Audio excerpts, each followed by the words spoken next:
Olá, estou começando essa série que se chama Comentários Linguísticos, em que eu irei discorrer um pouco sobre alguns fenômenos da linguagem. Não da maneira mais científica, mas da maneira mais prática, especialmente focando no aprendizado de idiomas estrangeiros. Eles serão feitos em português porque eu gostaria de contemplar principalmente a população lusófona do Brasil. Hoje eu gostaria de falar sobre pronúncia, especialmente como aprender ou o que esperar de um aprendizado de pronúncia de uma língua estrangeira. Quando pensamos em aprender uma língua estrangeira, imaginamos que a fluência nessa língua se caracterizará por uma produção em nível acadêmico, com uma capacidade de produção, com uma capacidade de resposta muito rápida, uma capacidade de produção sem nenhum sotaque, sem nenhum problema, tão natural como uma língua nativa. Mas talvez isso não seja verdadeiro, talvez isso não seja nem possível. Então, o que nós devemos pensar é que a nossa língua nativa não foi aprendida da mesma maneira como as línguas estrangeiras. Por exemplo, eu não me lembro de ter pedido a minha mãe para nascer no Brasil. Eu simplesmente nasci aqui e comecei a ouvir o português desde muito cedo, ainda na barriga da minha mãe, e assim comecei a perceber como a língua se manifestava e instintivamente a gente vai aprendendo e tentando. Então, as crianças cometem erros de pronúncia e os pais corrigem e assim ela aprende que não é daquela maneira.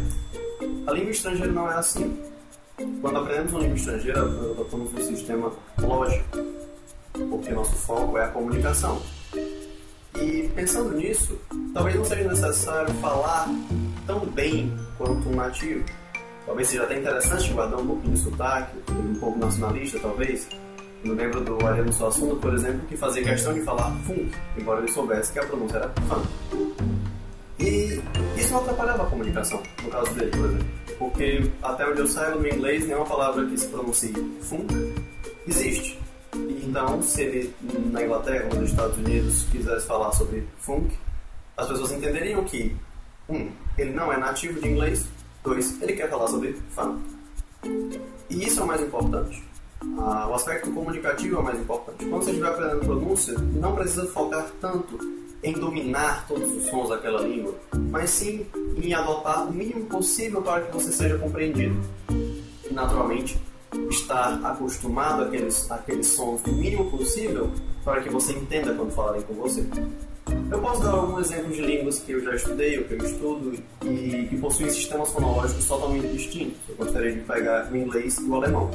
São línguas germânicas, são muito próximas, o vocabulário é muito comum, a gramática é relativamente semelhante, mas o sistema sonoro da língua é totalmente diferente. Em alemão, cada letra tem um som, talvez 2 sons. Um ditongo vai ter um som, talvez tenha um som diferente. Um encontro vocálico, um encontro consonantal vai ter um som diferente, mas é sempre aquele som. Então, acho que em menos de uma semana você consegue aprender e ler em voz alta textos em alemão sem nenhum problema. O sistema de pronúncia é bem marcado, esse tipo de problema não vai acontecer. Já o inglês é muito conhecido no Brasil, é motivo de piadas e comentários, por ser um língua difícil de se pronunciar. Difícil, não é impossível, mas o sistema fonológico do inglês não possui uma correlação direta entre som e símbolo, de modo que uma vogal, por exemplo a vogal A, pode ter 5 sons em inglês. Em alemão ela vai ter 2, que são o mesmo. Um é longo e um é curto, seria como A e A. Qualquer mudança de som numa vogal alemã será marcada ou por uma regra pré-estabelecida ou por um diacrítico. Enquanto que no inglês não há diacrítico, você basicamente não tem como saber se aquele A vai ser A, O, E, por aí vai. E isso faz diferença sim, porque o esforço que você empregará para aprender a pronúncia do alemão não é a mesma do inglês. Mas ao mesmo tempo, existe um mínimo possível que você precisa aprender para que você possa se comunicar. E assim, você não vai ter problemas. Por exemplo, no caso do alemão, a consoante R e H possuem sons totalmente distintos que levam a significados totalmente distintos.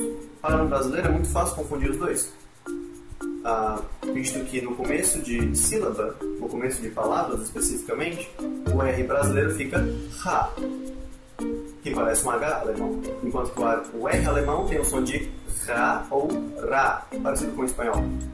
Tudo que um brasileiro precisa lembrar é que no começo de palavras o R alemão nunca vai ser Ra. E assim ele vai evitar conflitos como Rose e Rose, palavras totalmente diferentes que são usadas em contextos totalmente diferentes.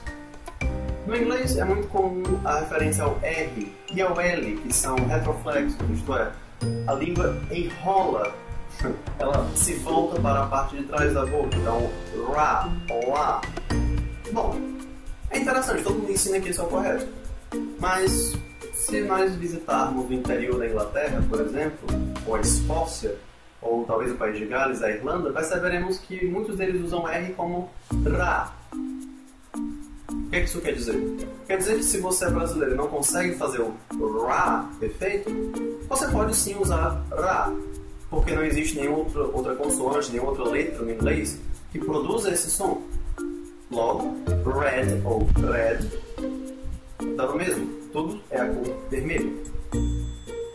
Existem outros fatores que devem ser levados em consideração, no caso de algumas línguas africanas, algumas línguas asiáticas e o sueco, o norueguês, algumas línguas não muito comuns, não muito populares, que são os tons, que é a entonação. Nós não temos isso no português, a nossa entonação em português, ela, pelo menos no Nordeste, ela é muito cantada, talvez seja uma influência árabe, influência dos mouros que vieram de Portugal para cá. Mas em algumas línguas, a entonação com que você fala é muito importante. Em inglês e em português, nós usamos a entonação meramente para marcar uma ênfase ou um humor, não sei, talvez uma vontade, uma partícula modalizadora. Podemos usar para marcar ironia ou alguma coisa assim. Nessas outras línguas que eu mencionei, não é bem assim. Então, em chinês existe um caso clássico de um conjunto, um M e um A, mas que pode ter 5 entonações diferentes e cada uma significa uma coisa diferente. Então você encontra facilmente trava-língua em chinês, que é a repetição de uma mesma sílaba com entonações diferentes, e você tem uma frase completa, repleta de sentido. No caso do sueco, algumas palavras se escrevem da mesma maneira, se pronunciam da mesma maneira, com exceção do tom, e a ausência desse tom vai fazer diferença no sentido. Isso não é impossível de se aprender, mas talvez não seja a coisa mais fácil para um brasileiro. O que eu indicaria é, no começo, faça o tom de modo bastante forte. Não se preocupe se vai soar estranho, se vai parecer que você está bêbado ou alguma coisa assim. Simplesmente faça o som como deve ser feito, do modo mais forte possível. Com o tempo você vai perceber que não vai precisar ser tão forte assim. Então você vai começar a graduar e se você interagir bastante com a língua, se você escutar bastante, você vai conseguir encontrar a quantidade de tom, a força do tom correta. E não vai ter nenhum problema de comunicação também. Há um ou outro problema que acontece em relação à identificação da sílaba tônica. Algumas línguas nem têm sílaba tônica, como é o caso do japonês. Há uma leve entonação e não é bem uma sílaba tônica, não é uma tonicidade. Mas em algumas línguas que possuem tonicidade, nem sempre é possível prever qual será a sílaba tônica. Alguns exemplos são o italiano, o inglês, talvez o alemão, uma palavra ou outra. E quando isso acontece, quando não é possível encontrar uma lista de regras específicas para a tonicidade, tudo que você deve fazer é ouvir bastante e ter um dicionário sempre perto em que você possa conferir se aquela palavra está correta. Com o tempo você vai perceber que, de modo instintivo, você vai acertar a sílaba tônica. Isso vai acontecer sem nenhum problema. Tudo que você deve fazer é praticar, não há outra maneira. Bom, para quem gosta de um estudo um pouco mais científico, ou para quem gosta de detalhes, existe um sistema naturalmente que foi criado para estudar os sons das línguas, que é o alfabeto fonético internacional. É basicamente uma lista de símbolos que representam sons, cada um com uma descrição perfeita. Então, para os sons consonantais, você vai ter o ponto de articulação, o grau de vozeamento e a maneira de articulação. Para as vogais, você vai ter a posição, o arredondamento de lábios e a aspiração, e outros fatores. E há marcações para tons e pausas, e etc, etc. Eu aprendi isso antes mesmo de entrar na faculdade eu estudei novamente, e é basicamente o que eu estudo quando eu começo a aprender uma língua. Então, eu uso muito o Omniglot, vou deixar o link na descrição do vídeo para que vocês acessem também, assim como o encarte do IPA, International Phonetic Alphabet. Mas o que eu faço é procurar entender como se pronuncia cada letra, qual é o som de cada letra, quais são os sons de cada letra isoladamente, e depois tentar formar uma frase. O alfabeto fonético também marca a tonicidade.